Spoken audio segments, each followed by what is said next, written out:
Hey guys, welcome back to the Live Free Miami podcast. I'm your host, John Kelly. And on this podcast, we talk about all the cool ways that you can become the best version of yourself. And today we have a very special guest with us, a good friend of mine and former business partner, Ben Azadi. Ben, thank you for joining us today. John Kelly, good to be here with you. We are reunited. Reunited, and it feels so good. Oh, yeah. So Ben was a partner of mine at Live Free CrossFit when we first started. And then Ben began to see the writing on the wall when it comes to digital coaching. And he's kind of a pioneer in the industry, went away from brick and mortar business and took his whole business online digitally. And since then, he's been hugely successful with his YouTube channel, Keto Kamp. So I wanted to have Ben on here today to talk about health, becoming the best version of yourself, and growing his business in a digital economy. So Ben, if you could kind of start us with your mission and what made you want to go digital. Yeah, so it's Keto Kamp's the company. I rebranded a couple years ago, a little over 2 years ago. Remember Shred Fat? I had Shred Fat since 2011 when I was a personal trainer, had that company for a long time. And then when I left Live Free, I hired a marketing coach because I wanted to go online fully and figure out some avenues. So I hired a coach and he essentially said, you got to get rid of Shred Fat. I'm like, why, dude? I love it. I've been building it up for years. And he's like, nah, it's not niche enough. It's not really marketable and you could do better than that. I didn't like to hear it, but he had the results he had the proven track record. So I figured, paying this guy, he's got the results. I'm going to just do whatever he tells me to do. So we were brainstorming. He essentially asked me, what do I love to teach the most? What do I find myself lit up and inspired to talk about? And of course, it was keto and it was fasting, as you know. I want to talk a little bit later about when we first started doing keto. We'll get back to that. But I said, I love doing keto. I love teaching keto. I get lit up about it. So he said, let's rebrand around keto. And we really didn't have a name. We were kind of looking up synonyms and going on Google. And it took a couple of weeks for Keto Kamp to get spawned. And it just came to us. And it's Camp with a K, for those wondering. And that's when it all started. We started a YouTube channel. And that's the Keto Kamp YouTube channel. And it was slow growth at first. You know, I remember 4 months in, I had 342 subscribers, which is great. 342 people say, I want to go and I want to see your work. But I wanted much more than that. So I remember I made that video we were talking about earlier, 5 keto fruits you can have all the time. And that video was doing the best for me at that time. It had like 2,000 views. So it was April now. I had 342 views, a little frustrated, but I committed. I'm going to release a video. I'm going to study for it. I'm going to release it every Monday, every Friday. And I did that without even missing a beat. But I was frustrated because I didn't have the growth that I wanted to. But I think it was the universe testing me to see how committed I am to the cause. So I said, I'm going to keep doing what I'm doing. So Monday, Friday. And all of a sudden, I was refreshing the page. And this video, the Keto Fruits video, went from 2,000 to 5,000. I refreshed it an hour later, 12,000, 15,000. And now this day, it has 1.1 million views on it. But that video took off. And then I saw that. And I said, all right, I'm going to double down. I'm going to go from 2 videos to 4.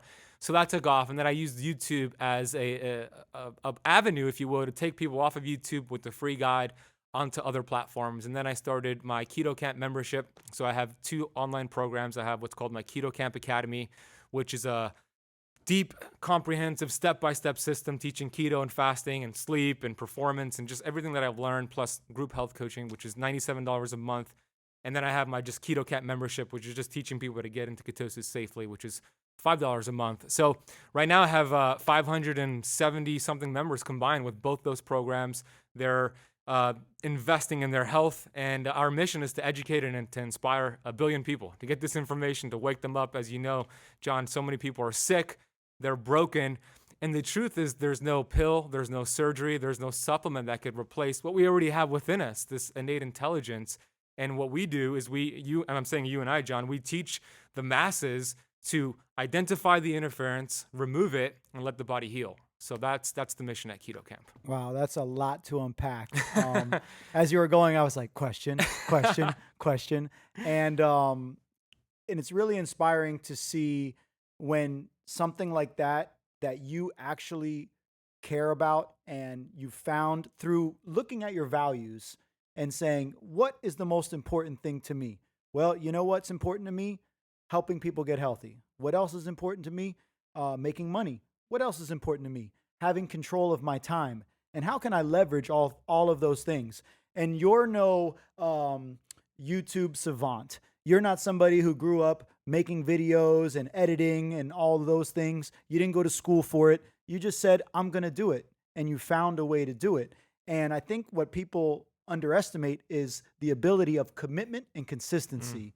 Because, like you said, you were frustrated, but you knew that stopping wasn't going to get you 100,000 subscribers. Stopping wasn't going to help you reach the mission of helping 1 billion people. So you just had to keep going until finally your commitment and your consistency broke you through and allowed you to reach all of those people, which is amazing. And I think more people need to realize that it's all about commitment and consistency in whatever field you choose. And if you are not passionate about the field that you're in, you're not going to stay committed.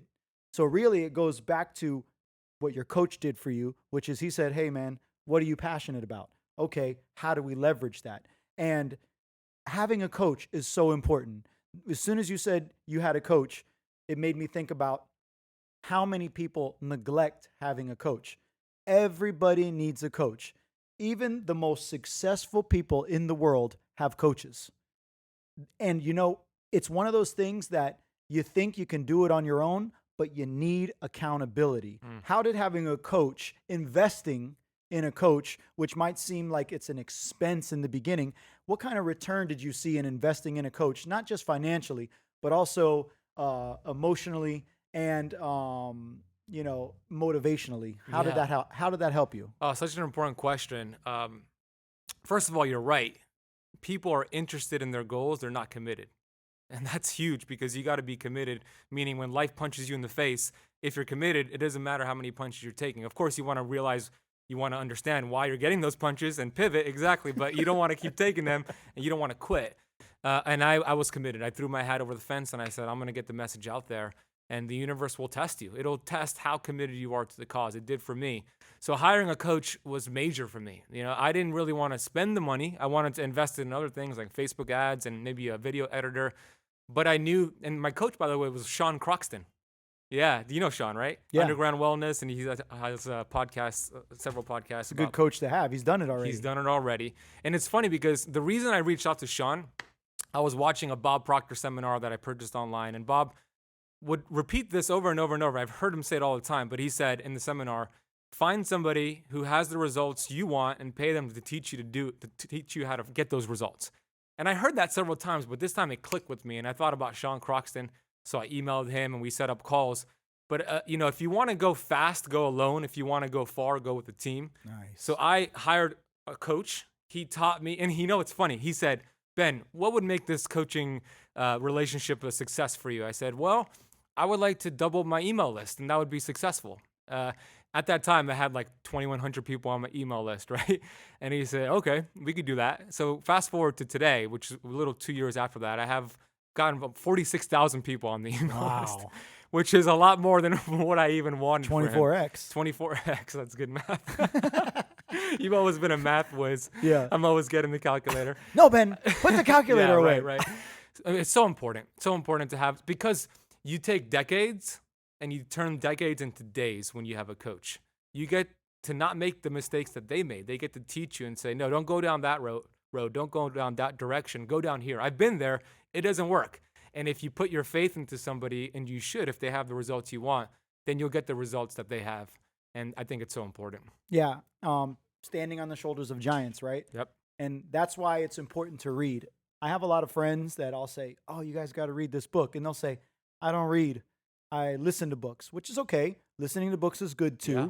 But I think that reading allows you to see the information, not only hear it, but see the information too, and think about what you're reading in between the words. And if you're not reading books on something that you're passionate about, then you're never going to evolve into a better version of yourself. Because like you said, these coaches, these people, they've already done it.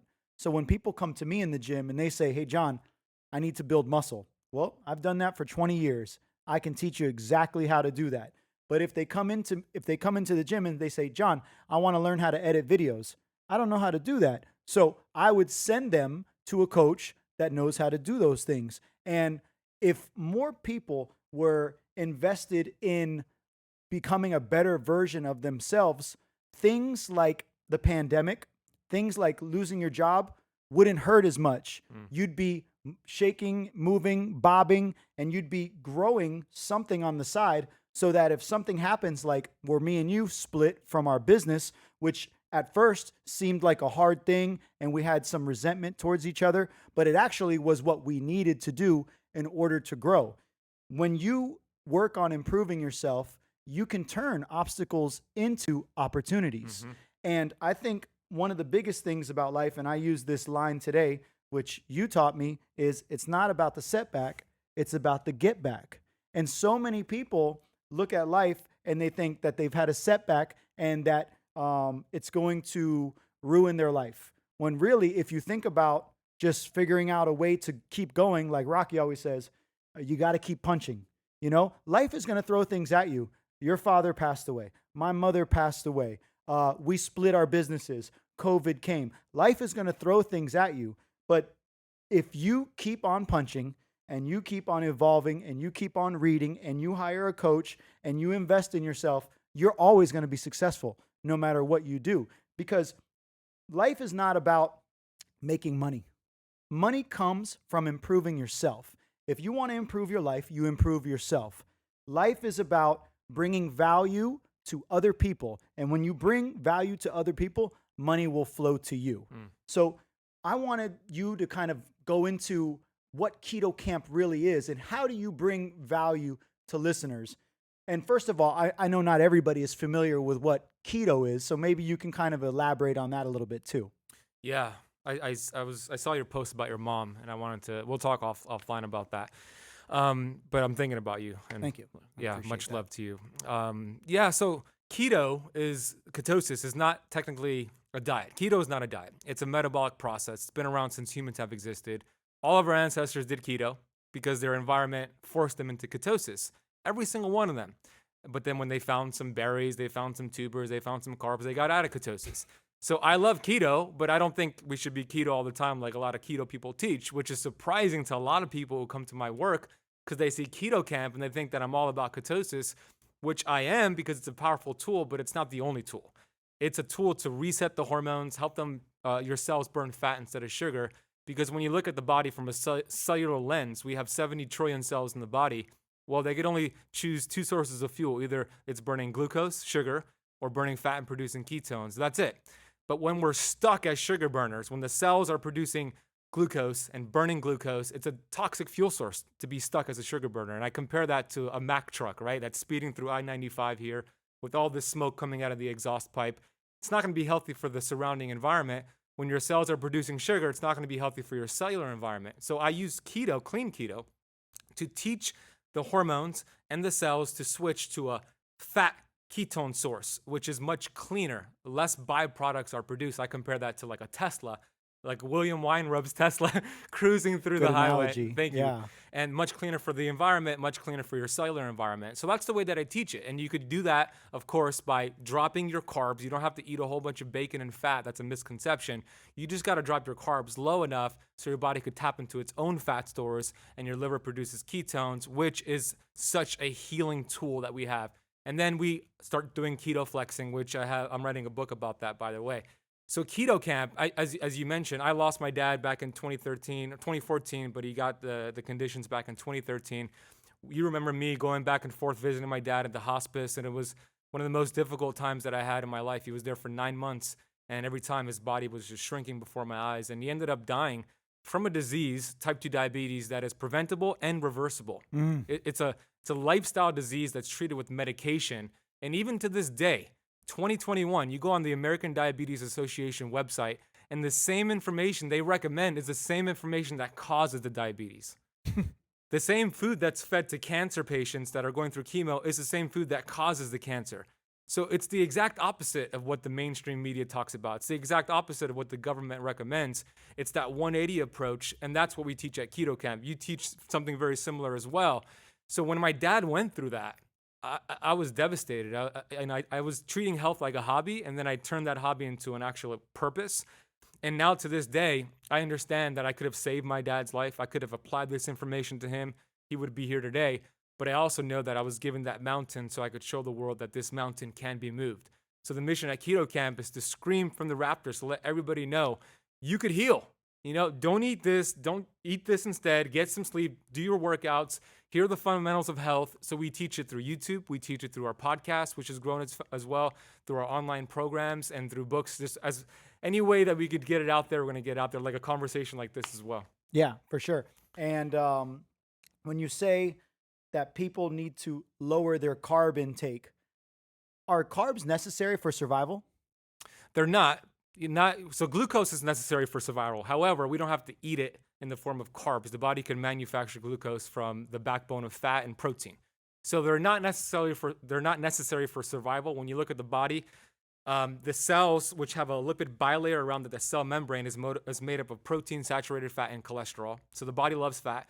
Less than 1% of the entire body is made up of carbs. With that being said, carbs are not evil. I think they're important. They could help with performance. They could help with thyroid issues. They could help with a lot of things. So there are healthy carbs and there are bad carbs. So they're not necessarily for survival, but they could be a powerful tool for healing and for thriving. So when you say in order to reach ketosis, you don't need to eat bacon. You don't need to eat a super high amount of fat, which I think is a misconception that a lot of people have. You just need to lower your carbohydrate intake. How low do you need to make it so that you can actually be in ketosis, and how long does it take? So the way that I teach it in my academy is a 14-day approach. I like to go a little bit slow in there because people might get the keto flu if they go too fast too soon. The kidneys hold on to a lot of water weight when you're eating a lot of carbs, and then when you don't eat the carbs and drop it too fast, it releases that along with electrolytes. I call it electrolyte dumping. So you might not feel good. You might get the keto flu. So I do it in a 14-day protocol. So let's say somebody tracks their carbs with like MyFitnessPal, and they're consuming, before they do keto, they're doing about 300 grams of carbs per day. I'll say, okay, for the first few days, let's drop that to 200 and then 150. And then the goal is to eventually drop it below 50 grams total. Once you do that, you should be in ketosis. Now, some people who are very metabolically damaged might need to go down to 20. But a lot of people they'll go on Dr. Google, right? And they'll say, what are the macros for keto? And they'll see like 75% need to come from fat, and then the rest comes from protein and carbs, right? But that chart is not that helpful because the fat on keto could come from, eating the fat, but also it could come from your butt, your hips, and your thighs. Wow. So I actually teach starting your keto meals with protein being the base. Have at least 40 to 50 grams at your keto meals, about 8 ounces. You could have more. Fill the rest with fat so that you're satiated, and then have less than 50 total grams of carbs for the day. If you follow that approach, you'll get in there safely and you'll do it the right way. Wow, that sounds like a really doable approach. It is. And a lot of people think it's going to be hard to get into that state. Even myself, I thought it was a lot harder to get into that state than it actually is. And I've also experienced ketosis and the keto flu by going that route that you talked about, where you dump it too quick and you feel like crap. And then you're in the middle of a workout and you hit that wall and you ask yourself, why do I feel so bad? It's because, one, you don't have any energy in the tank at the moment. But two, like you said, you've released all these electrolytes. And what is unique about keto, in my opinion, is it's a really good way to help people lose weight fast because it helps you lose water so fast. But if you don't do it the right way, you're not going to be able to sustain it. That's right. Our mutual friend, Doug, he went from about 210 pounds to 170 pounds solely by eating a ketogenic diet. Wow. Yeah. And he feels amazing doing that. But I think depending on your genetics and depending on your goals and what you do for a living, ketosis might not be for everybody, but it might work really well for people that have insulin sensitivity issues. Have you worked with anybody that had insulin sensitivity issues? And when you talked about reversing diabetes, how do people improve insulin sensitivity and reverse diabetes when you work with them? Yeah, and when I say diabetes, of course, we're referring to type 2 diabetes. Type 1, there's no cure for it yet. But however, you could Still do keto as a type 1 diabetic. As long as you work with somebody, monitor your numbers, you'll be less reliant on the insulin. But yeah, insulin resistance is so common, and type 2 diabetes is very, very common. 60% of Americans, 60, are either diabetic or pre-diabetic. And then a lot of people are pre-diabetic, which is a different story. And then we have 3 out of 4 Americans are obese or overweight. 1 out of 3 women get cancer. 1 out of 2 men get cancer. It's just sickening out there. And the root cause is inflammation, right? That is the root cause of pretty much every single disease out there. When you have inflammation now around your cells, your hormones can't communicate, nutrients can't get in, oxygen can't get in, and symptoms occur. Allopathic medicine will look at the symptoms and treat that, but that's far removed from the actual problem because nobody has a weight problem. When I was obese, John, I didn't have an obese problem. I didn't have a weight problem. I had a weight symptom, right? When you take care of the cause, the symptom goes away by default. Therefore, we don't lose weight to get healthy. We get healthy to lose weight, like Dr. Berg says all the time. So for insulin resistance, it's just a matter of toning down the dial on insulin. Just like if I listen to music at high levels every single day, headphones just blasting it, I'm going to start to go deaf week by week, month by month, year by year. Eventually, I'm deaf. Same thing with insulin. If you keep calling the insulin troops, the pancreas, the beta cells get burned out, and all of a sudden, they're blunted to the receptor sites of your cells, and the message is not being heard. And then the blood sugars are raised, and then you are diagnosed with diabetes. That could take 10 to 20 years, but it happened a long time ago. And they'll treat that like they did with my dad, with the medication, with insulin. They told me to give my dad Fiber One bars and G2 Gatorade, sugar-free Gatorade, and it's just the wrong information. So the goal is to actually start reducing the music in the ears slowly by dialing down the foods that cause you to raise insulin, and that's carbohydrates. So you lower the carbs, increase the protein and fat, and the pancreas starts to heal. The hormones become more sensitive. Insulin is reduced, inflammation is reduced, and eventually you don't need to rely on insulin. For example, John, there's a member, her name is Shannon in my Keto Kamp Academy. 3 months into the program, she got off all insulin and all medication for blood pressure and blood glucose, and she was type 2 diabetic for years. Wow. In less than 3 months. So that's just a perfect example. Remove the interference, the body will heal. Yeah. And you like you said, becoming a diabetic is something that takes years. So if you think just by taking the medicine, you're going to reverse the diabetes, you're only going to cover up the symptom of what's really wrong with you. But if you actually change what you're doing, you eat the right foods, you focus on your sleep, and you exercise the right way, within 3 months, obviously, you can actually make meaningful change. And how do you think, when you talked about the healthcare industry and how when you get cancer or you get diabetes, they're giving you certain diets, they're giving you certain medicines. Why do you think that is? Do you think it's because having a healthy society would bankrupt the pharmaceutical industry, would bankrupt the healthcare industry? Because I don't see healthcare as being when you go to your doctor. I see healthcare as having a fridge full of whole foods, exercise, getting your sleep. So I know you've done a lot of research on this subject. Why do you think we as a society are obese? Why do you think we as a society have 3 out of 4 people that are pre-diabetic? The cards are stacked against us living in this, we're blessed because we have food readily available, but we're also cursed because we have food readily available. I could hit a button right here and we'll have a millennial knocking on the door with some Uber Eats, right, in 30 minutes. So that's the issue because we're not designed to feast. We're designed to feast sometimes and then fast. Now, the conventional, we align when I'm going to share this here. The conventional wisdom doesn't want us to get healthy. Conventional healthcare, which is really sick care, they don't want us to get healthy. They're not going to be able to make billions of dollars off their medications and the surgeries and all the things they are thriving and banking on. So the cards are stacked against us. It's the exact opposite of what they're sharing that we should be doing. It's that George Costanza Seinfeld episode where he did everything opposite and got results. Same thing. And I don't know if you saw the interview, but last year I interviewed Dr. Buttar. And I was interviewing this guy. My lawyer didn't let me release the interview because it was that controversial, but I'm going to share something from the interview. He was talking about what we're talking about, sick care, and how there's disease out there and it's not getting better. It's people are dying, but it's happening so slowly that it's not being called a suicide, but it's a slow suicide.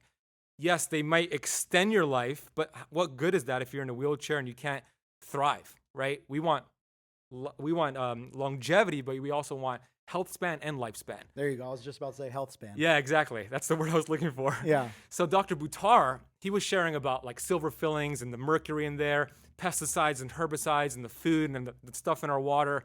And I'm like, Dr. Buttar, it's almost as if they want to actually get rid of the population. And he's like, no, it's not almost. That's what they're doing. And I was just like, wow. Well, I can't argue that. It's exactly what they're doing because we do have an abundance of people on this planet. And if you look at what's happening in the world, and this is controversial, people are going to think we're crazy. But if you look at what's happening in the world, they want to get rid of a lot of people. You have, Bill Gates, who's going crazy. He just became the largest shareholder of farmland in the U.S. Like, how scary is that? The largest farmland, farm shares, or whatever you want to call it. He has the most land in America. This guy wants to vaccinate us all. He wants to force vaccinate us all. So I do believe they're trying to, just get rid of a lot of people to make this more of a sustainable planet. But we could have both. We could have a sustainable planet if we teach the right things. So the cards are stacked against us if we just go back to our basics, man. We look at what our ancestors did. They ate real food. They moved. They exercised. They got adequate sleep. They had community. These are the principles of health. And if you follow the principles, then you don't need to rely on a supplement or a pill or a surgery or anything that they're trying to shove down your throat. No. And I'm glad you brought that up because right now I'm working on creating my own digital product and I'm calling it the All-In Challenge because I want people to understand it's not about the calories you're eating. It's not about, the supplements you're taking. It's about your commitment to your health and how important it is to you. For me, I learned this the hard way when I was a firefighter and an MMA fighter, and I had a six-pack. I was about 8% body fat, but I was more unhealthy than I ever been in my life. I was overstressed, I was overworked, and I was overtrained. And I had to learn the hard way by being forced to lay on the couch for 6 months with high levels of anxiety and high levels of depression that wasn't the right way. And that was the way that I was taught. And I learned through my own experiences that it's more important to sleep than it is to work. It's more important to eat whole foods than it is to take supplements. And it's more important to exercise at the right intensity instead of exercising hard all the time, which is why here at Live Free Miami, we really focus on holistic health, training the right way, warming up people the right way, cooling down people the right way, focusing on sleep, focusing on meditation, and focusing on becoming a better version of yourself. Because if you're constantly working on becoming a better version of yourself, you're going to learn these things on your own. And I noticed on your finger, you have an Aura ring, which I talk to people all the time about training smart. So maybe you can go into why you wear an Aura ring and how do you train smart? Yeah, I want to acknowledge the work that you're doing here. I mean, that's so important. Not a lot of gyms. It's very rare to have a gym focus on that holistic approach. And then back to the diabetes conversation real quick. One of the best ways to burn down your blood sugars is to do burst training, do exercise, do lift weights. It's one of the best things you can do. So you combine that with all the other things you mentioned, and you could reverse what's thought as a lifetime disease, which doesn't really have to be that way. So the Aura Ring has a cool app on it, and it's this ring right here. It's a sleep ring, but it also tracks your activity, your heart rate variability. It tells you how much deep sleep you got, how much REM sleep you got, how much light sleep. It gives you a percentage. And it also gives you suggestions. Like sometimes if I got a poor score, it'll say, did you eat too close to bed? And I thought, did I eat too close to bed? Maybe I did, right? Or did you have alcohol? So it gives you some suggestions. It's very accurate. You could turn it on airplane mode so there's no EMFs and it's still tracking. So you don't have to worry about that. So that's cool, right? Yeah, it's amazing. I didn't know that. Yeah, and you wake up and it gives you a readiness score. So let's go through mine. I'll give you exactly what it showed for this morning. And again, this is a tool. It's data, but it shouldn't determine like your day, right? No. It should give you an idea, I believe. It'll guide you. It'll guide you, right? But if it says you shouldn't do something, or it doesn't mean if you feel good, you should listen to your body as well. Don't let this overcome this intuition you have with the body. So my sleep was optimal. You can see here I got an 86 sleep score. 7 hours and 50 minutes I slept for. I got 2 hours and 24 minutes of deep sleep. We know that deep sleep, you're burning fat, your brain is literally shrinking in size, and you have this dishwasher fluid called the glymphatic system that's flushing out toxins. So I got 2 hours and 24 minutes of that. And I was just sleeping. I was just dreaming. And then our REM sleep is where you're dreaming, taking short-term memory, processing it for long-term memory. I got an hour and 38 minutes of that. So this is cool because it's showing me that. And then my readiness score was 80, which was good. You know, it could have been better. Heart rate variability shows me my body temperature dropped a little bit. And it's letting me know when I woke up, it said, since you've been getting a good night amount of sleep, it helps to keep what you're doing, right? So my training, all the things that I'm doing. But if I had a poor score, it'll say, maybe you should take it easy today with your workout. Maybe you should do more cardio, more stretching, and instead of doing the burst training and the weightlifting, which is perfect for something that you do here to have that tool. So the Oura Ring is cool because it looks cool, but it also tracks pretty well, and you could put it into water, you could swim with it, it doesn't turn off. Yeah, and I think now that we have all these tools available to us, we need to really utilize those tools so that they can guide us in the right direction. Because had I had the Aura Ring or another smart device in the past, it would have told me, hey, take a day off today, get some more sleep, and you'll be healthier because of it. And when you use tools like this, it's going to allow you to build your training schedule, your sleep schedule, so that you can optimize those things and in turn optimize your quality of life. You brought up a good point about getting enough deep sleep so that you can cleanse your brain with that fluid. Why don't you tell us a little bit about type 3 diabetes, one of the newest forms that people are starting to understand, and how that relates to dementia and Alzheimer's, which has been expanding right along with our obesity rate. Maybe you can touch on that a little bit, because I know everybody wants to avoid Alzheimer's. Yeah, that's a devastating disease. Yeah, it's been called type 3 diabetes because you get this gunked up protein, this tau buildup, these tau tangles in the brain. And when you actually get the deep sleep, that's a great way to clear that out because the brain is detoxing, it's shrinking in size, activating the lymphatic system. And then when you exercise, when you're awake, you activate the lymphatic system, which you're actually able to actually flush out more toxins. So it's a combination of that. When you are eating a high carbohydrate diet, you're eating every 2 to 3 hours, your sleep is suffering, you're not moving around, it's no wonder that we have this epidemic of Alzheimer's and dementia and these brain disorders because you're getting this gunked up protein. But when you're focusing on sleep, when you're doing low carb from periods of time, keto, maybe intermittent fasting, your body's activating, with fasting specifically, activating this autophagy process where it's getting rid of damaged cells, getting rid of this gunk, and it's recycling it. So these are powerful things to do. Einstein said, intellectuals solve problems, geniuses prevent them. Wow. So we want to be proactive, right? We want not to be reactive. We want to make sure, because we have control over this right now. Why wait to be diagnosed with something? Correct. Why not just start right now? We have the control, and it's time to take ownership over our health. Yeah. Something that you talked about a lot when we used to be business partners was radical responsibility, and how taking responsibility for your health and taking responsibility for your wealth and just taking responsibility for where you are in life is the only way to elevate yourself. Because if you think the hospital's going to take care of you, you're sadly mistaken. If you think the government's going to take care of you, you're sadly mistaken. The only way that you are going to get through, especially a year like 2020, is by being responsible for your health. And we can't control what everybody else is doing, but we can control what we have. We can control what we're doing to take care of our health. So I like to end with some final questions that I think you're going to knock out of the park. If somebody came up to you and they asked you, Ben, tell me exactly what I need to do to be healthy, what would you tell them? Start with the fundamentals. Start with getting at least 7 hours of quality sleep each night. Maybe you could track it to see if it is quality sleep, because you could be asleep for 10 hours, but it could be crappy sleep. Movement's important. You know, of course, you want to move, get your steps in, but also combine that with a well-formulated exercise program like you do here at Live Free.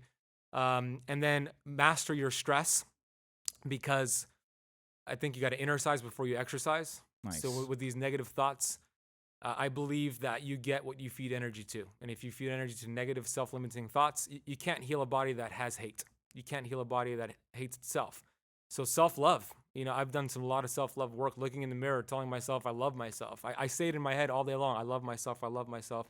And then send love to people who have done bad things to you, because we get what we feed energy to. So even if we're thinking a negative thought about somebody, it's a boomerang coming right back to us.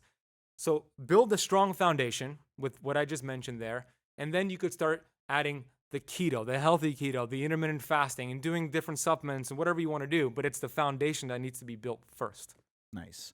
And the next question, give me 3 books that you would recommend to people that would really have a impact on their lives or an impact that had on your life.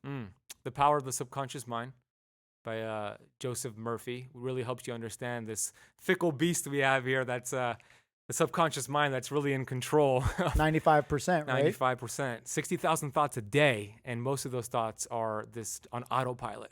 So that gives you a good understanding. Psycho-cybernetics is another one to help you develop this a higher self-value. You know, my word for this year is actually self-worth, to not put anybody on a pedestal, not let dim my light and just let myself shine. And then I would say Wayne Dyer, anything from Wayne Dyer, really. There's an ultimate library. He's a beast. His ultimate library collection on Audible, listen to that 7 times in the last year. It'll change your life. Yeah, I was watching a 3-hour presentation of his a couple months ago, and I sent it to everybody I knew, and I was like, stop what you're doing and listen to this, because it'll literally give you the tools you need and the motivation and the inspiration you need to start something new and continue whatever it is you're doing positive, and really understand that you're in control. I love that. Yeah, you did them a favor. And that right there, people will underestimate that suggestion you did, but that'll work more than doing keto or doing fasting. It's that inner size, and Wayne Dyer is a way to do that. Well, I think that's a great way to end the podcast. I definitely am going to have you back on, because we didn't even get into fasting. We didn't even get into the BDNF. We didn't get to a lot of the good stuff that I know you have a lot of knowledge about, but I think we've given our audience enough to chew on.